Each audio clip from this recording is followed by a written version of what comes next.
Hello everyone. Last time we talked about a continued effort of building up a rebellion, working against Elisande and the Legion, while growing a happy little tree inside our base. This time we're going to finish up the main storyline within Suramar, at least as far as the story will let us go right now, and the first thing we get to do is get a spy at Elisande's side. There are whispers within Suramar city. Recent unrest has prompted the nobles to seek another advisor to fill Elisande's council. Such positions are rarely offered and hotly contested. This is the perfect opportunity, and Ly'leth is the perfect candidate. Fate smiles upon our cause. She is historically chosen to avoid such politics and maneuvering, but we must now ask her to join the fray for the good of the people, and of course, we will help her out with securing this position. They are waiting for you in the tavern. There is a reason we live on the opposite side of the city, my friend. Of course, I agree that this whole business is distasteful. Even still, the sort of influence you would have. I could change much for our people. Yes. Thalyssra asks much of Ly'leth, but our cause is worth the risks. The title of advisor would grant us enormous influence, information, access. She could change this rebellion. She could save so many lives. And so Ly'leth agrees to become the advisor. She'll need strong endorsement to ascend though. There are many houses who stand by her just for the virtue of her family's name, but some are more hesitant. Lady Aurora of House Astravar is the most prominent of these, so we go to seek her out and see if her sweet words can't change her mind. As we locate her, we discover that someone beat us to it, and they weren't so friendly. Corin Stellaris sought her out for support as well, but she did not offer it. He said that her son's life would continue as normal if she gave him her vote. This morning, her son was gone, and she can't give us her support while he's in danger, so we must rescue Alan Estraver. Stellaris attendants were just about to put him on a ship and get rid of him, but we save his life, we reunite him with his mother, and we gain her support. Not all of the politics will be about saving lives though. Some of them don't listen to sweet words and good advice. Some of them will have to be persuaded with other means, and for that our friend Arluin is willing to help if we pay him enough. Is that what she's up to? Brave girl. I'd be delighted to help, but... This time, it's going to cost us about 1200 ancient mana. Always a pleasure. Do things my way and she'll be advisor before dinner. There are two houses that pose a threat to Ly'leth's rise, but we concern ourselves with only one of them now. House Duskmerk commands respect through fear, and that fear is not unfounded. Few can boast of magical talent equal to that of Reuven Duskmare. Without this charming specimen, however, their house is nothing, so we move out, ready to take Reuven's life, but as we locate the Nightborn, we catch him doing some shady business. Get them into the boats. The soul engine... A challenger. Don't make me laugh. The Legion brings us power unending. Kneel before the might of the Sheldon. I will not be defeated by the likes of you. They promised. He was about to ship away his own people as fuel for the Fel. Good thing that we came around. That's one less power-hoarding noble to worry about. The other not-so-friendly politician is Corin Stellaris, who threatened Aurora and her son. He was close friends with Reuven, but one always overshadowed the other. Now the Stellaris family stands to gain from Lord Reuven's death, and House Duskmare will soon learn of their loss. We make sure to direct their anger and grief in the direction that we wanted to go by spreading a few false rumors. For example, we mentioned that there's talk in the streets that they found a silver crescent near Reuven's corpse, the symbol of House Stellaris. We casually drop that a rather crude joke at poor Reuven's expense was told within the Stellaris family, and that Corin Stellaris has begun to purchase the remaining Duskmare attendants. Little rumors, a bit of gossip, and the city of Suramar is buzzing with outrage. Corin is made a fool, and the other houses have sent their endorsements for Ly'leth. It is done, and nothing remains but a formal ceremony to grant her the title of advisor. Meet me within the sanctum of order. I must prepare for the ceremony. I will go home. I have no business among such esteemed individuals. I accept your gratitude, by the way. I humbly accept this appointment. It is an honor beyond words. Filthy backstabbing cretin! That title should have been mine! You impinge upon my honor! You besmirch my name with baseless accusations! My lord, you have lost your sense of decorum. It is already decided. Farewell. I will reclaim my honor! I invoke the ancient right, Thalyssra!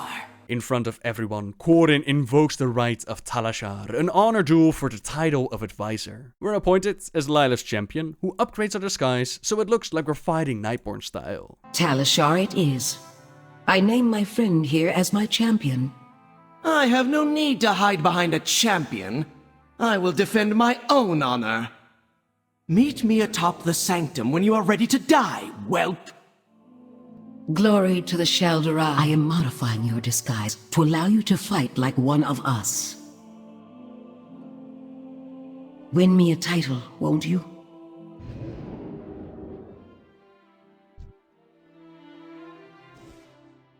I will wrestle my title from your champion's lifeless hands, Ly'leth!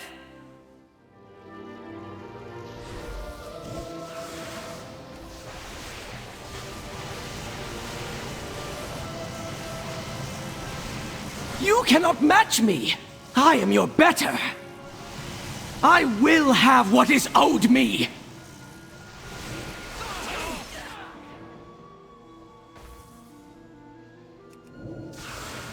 I was framed. I wish this had not been necessary, but you have done well.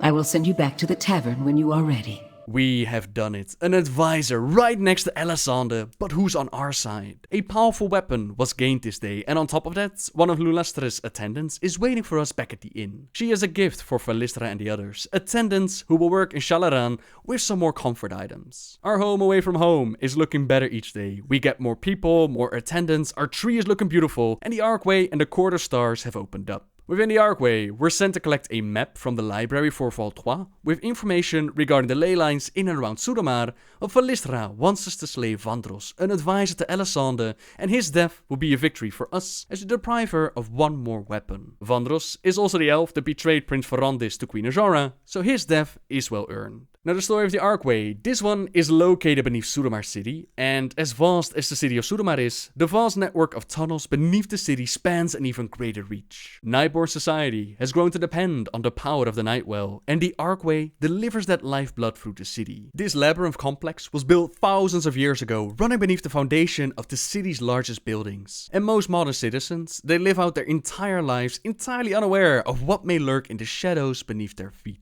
What may lurk is what we're going to encounter. First of all, a knight fallen called Ivanir, an exile living his days beneath the city, deciphering tomes and living from power of the relics in the archives. But even as that magic sustains his body, his mind is cracking and weakened.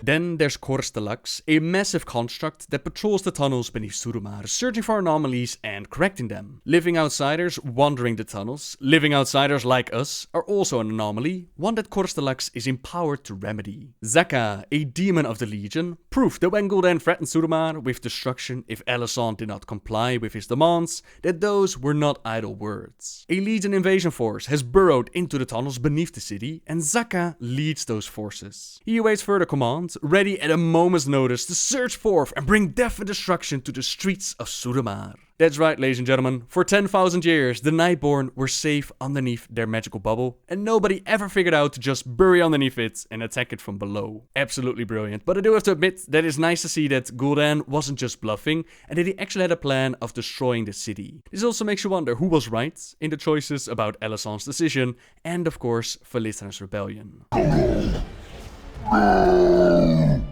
None can best the great Zakal. Then there's Naltira, a massive spider warped by the magical energies of this place, and then finally we face off against Vandros. My. Someone has made quite a mess down here. It has been too long since we purged these catacombs of refuse. It appears we have a rat infestation. One of Elisande's closest advisors, an adept at harnessing the arcane magic of the Nightwell, second only to Elisande herself. He feels the need to take matters into his own hands after monitoring the state of our resistance, and will make sure to make him pay for his crimes. The Grand Magistrix will have your heads for this. Now, after spending our time beneath this beautiful city, an opportunity presents itself. Ly'leth, in her position as advisor, has arranged to grant us entry into a ball at the Court of Stars. Even as Legion troops patrol the streets, casting a pall over the grand city of Suramar, the socialites of the Nightborn nobility continue to cling to custom and routine, as the largest mansion in the noble districts opens its door for a party. Rumor has it that Grand Magistrix Elisande herself may be making an appearance in an effort to reassure several of her closest allies despite recent turmoil. Thalyssra has one task that she wants to see done. Advisor Melandris once called himself her ally. Together, they planned Elisande's downfall, but when the moment came, she found herself betrayed. The wound his dagger inflicted still aches. She cannot enter Suramar to take revenge herself, but she does have us to send out, to give him a traitor's death and bring his spellstone back to her. Your arrival is fortuitous. Tonight the nobles have gathered in honor of the Grand Magistrix. Our spies report that Elisande herself will attend. This presents a rare opportunity to catch her away from her source of power. We'll take a side entrance to the grounds. Too many eyes are watching the front. This is your best chance to eliminate the Grand Magistrix. Good luck. In a way to the party stands a couple of patrols and a Captain Gul'dan, who has devoted his life to keeping the peace within the walls of Suramar. Though he has a growing unease since the arrival of the Legion, he remains faithful and loyal to the leadership of Suramar. Elisande has safeguarded them for generations, and she knows what is best for the people of the city. Tonight, Gul'dan's task is to ensure that only citizens with the proper credentials are able to enter a gathering of particular importance at the manor, and tonight it's our job to make sure that he fails. This will even the odds.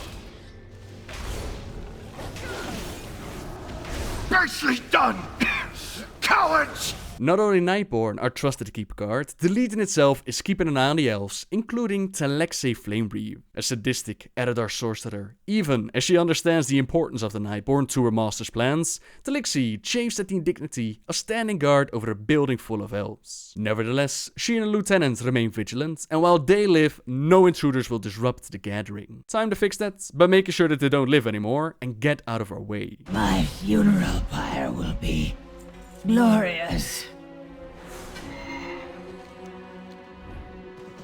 You've done well so far, but we must ensure you blend in at the party.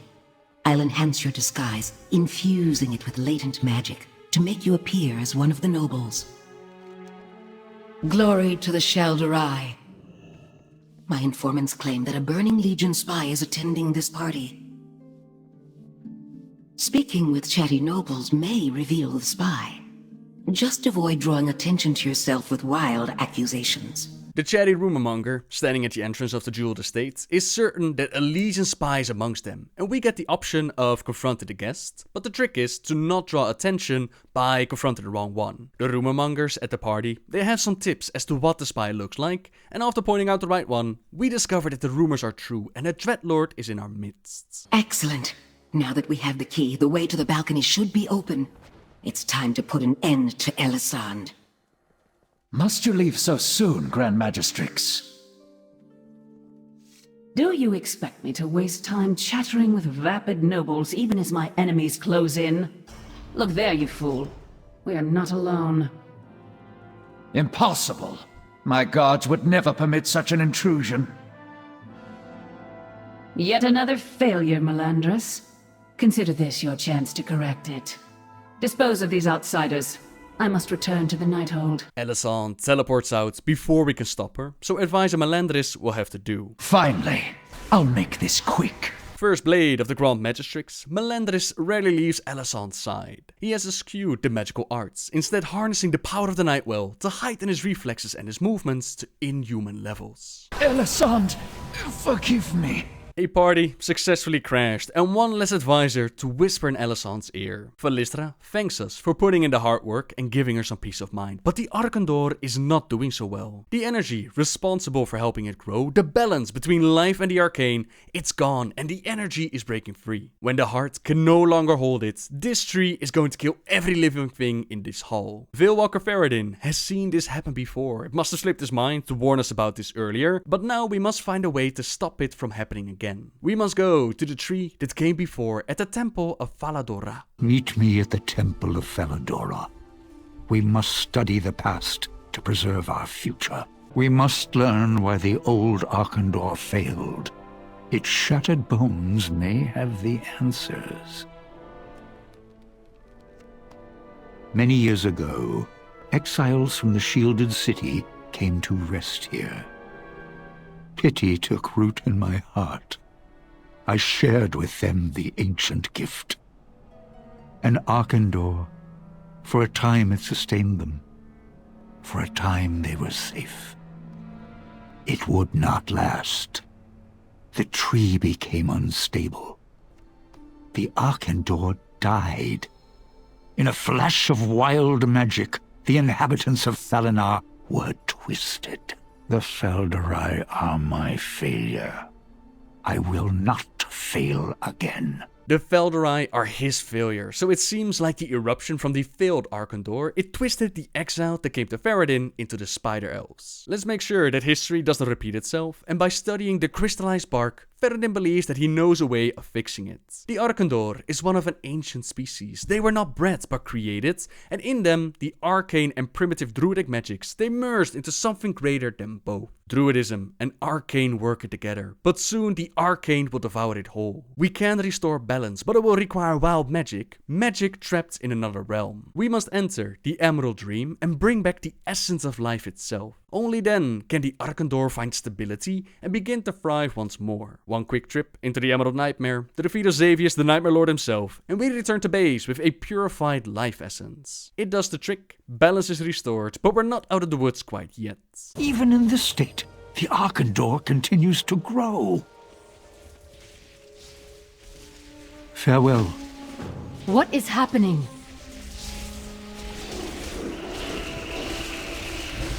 The Acan'dor is at a critical stage. Without enough power to mature into its final form, it will die. Outlander, speak with Valtois at once. The tree is quite thirsty, and even after activating all the ley line feats Suramar has to offer, it is not enough. Valtois, can you think of any way to draw more power, even briefly? The main conduit beneath Suramar City pulls 10 times what we have here. If that ley line were to flare up, the surge could theoretically reach all the way back to What could make the ley line flare up? A mana storm might do the trick. A mana storm? Are you insane? Yes, but it could work. We create a localized warp field, then... Spare us the details, just make it happen. I am counting on you. Yes, ma'am! Right away. So we're going to create a mana storm and make a ley line flare up. But in order to not murder everyone and give them a horrible vaporizing death, we first need to take care of a couple of things. Valtois will need a warp-resistant alloy to generate a warp field. We'll need to seal off any outlets along the archway to make sure that the surge actually reaches Shal'aran, not flares up anywhere else. And then Ly'leth needs a survey of the commons in Suramar City. I heard about this crazy job you guys are planning. You weren't thinking of leaving me out, were you? I thought you were only interested in lining your pockets.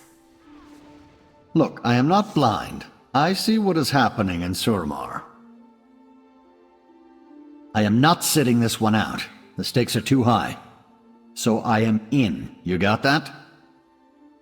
Oh, and don't worry about my usual fee. You can pay me when the job is done. It's time to put our plan into action. Ly'leth will send us, Arluin and Thalyssra into the archway, where we shall trigger a mana storm in the Nightflow conduit. Valtois will stay here and prepare Shal'aran for a massive jolt of arcane power, hopefully enough to satisfy the Acan'dor. Before we give the word that we're ready to go, Thalyssra mentioned a saying that they have. To lead is to stand alone. It means only those who bear the weight of leadership can truly appreciate it. Thank you for standing beside me. In truth, I do not feel alone. The Fel'dorei will be I will redeemed. teleport you in past the main defenses. When you are ready to leave, activate this beacon so I can locate you and pull you back.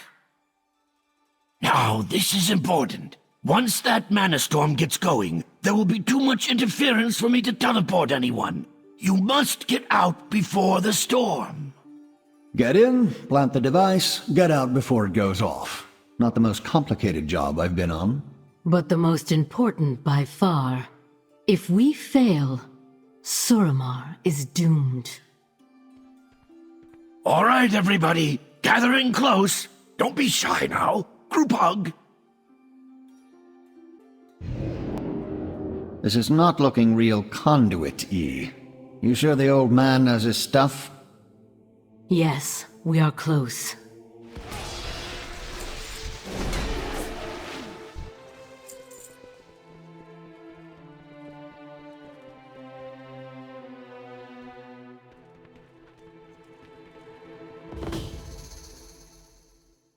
I never met a lock I could not open.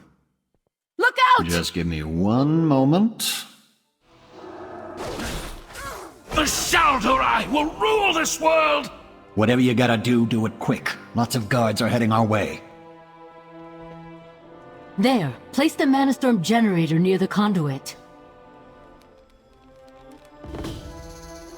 Something is wrong. The temporal warp sequencer.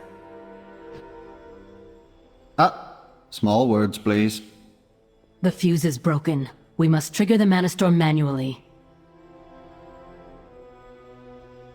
Wait, aren't we supposed to leave before the storm starts? We have no choice. This must be done. Wrath Anutalar!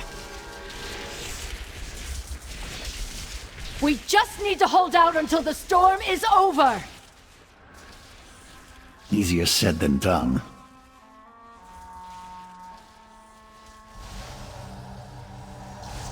This cannot be!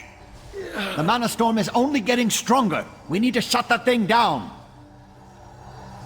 It is too dangerous! The arcane torrents would tear us apart! Damn it. You guys owe me. What are you doing? Arluin, no!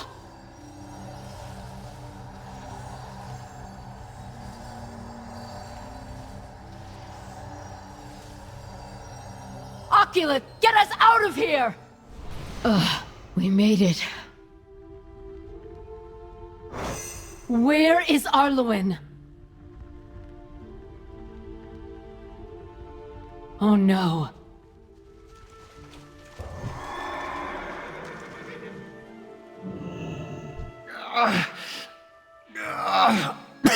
Do not speak. You are wounded. We pulled it off, didn't we? Yes, you saved us. Please, try to rest. Hey, tell Lanthir I said thanks for every... He is gone. Come, let us check on the others. Arluin made the ultimate sacrifice to help the Acan'dor grow, to buy a future for not only the Nightfallen, but also the innocents within Suramar. He died a true heroic death, and hopefully we can enjoy the fruits of his labor.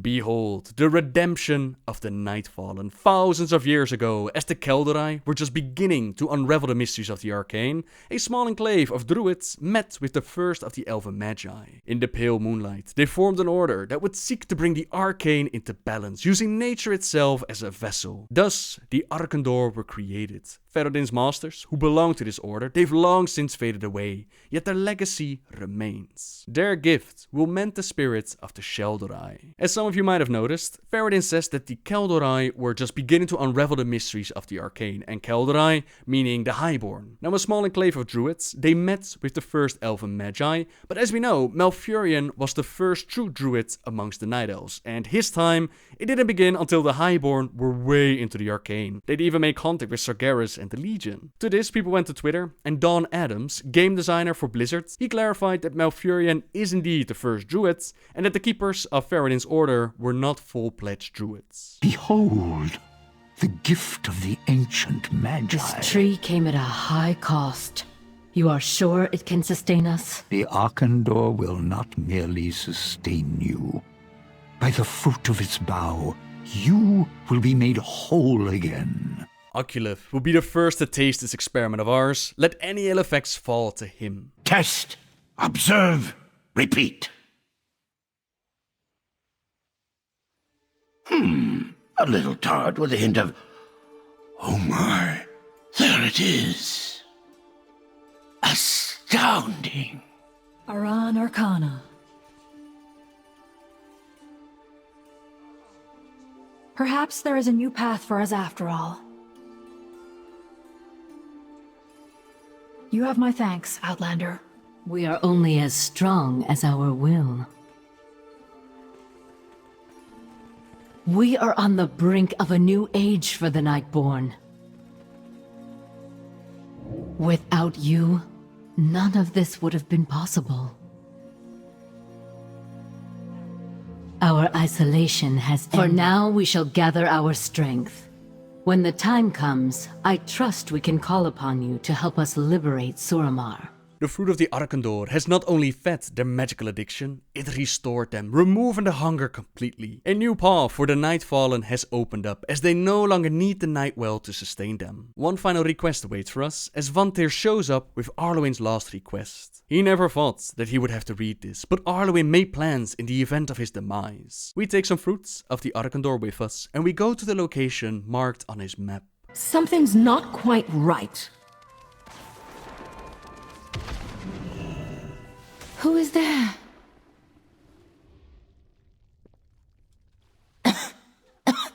Arluin? Is that you? It is so dark. I understand. He never could stay out of trouble.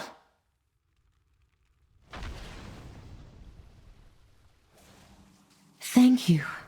I will remember this.